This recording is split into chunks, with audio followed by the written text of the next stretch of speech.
Start slicing with the small core slicing blades using your KitchenAid Spiralizer with peel, core, and slice attachment. Secure the attachment onto your KitchenAid stand mixer with the skewer and fruit or vegetable in place.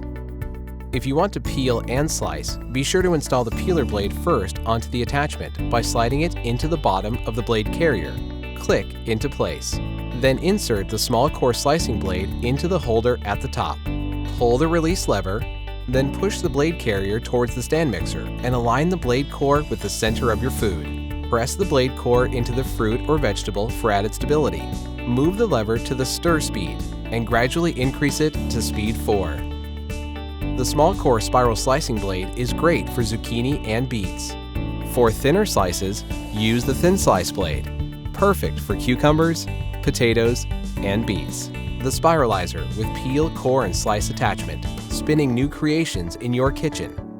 From KitchenAid.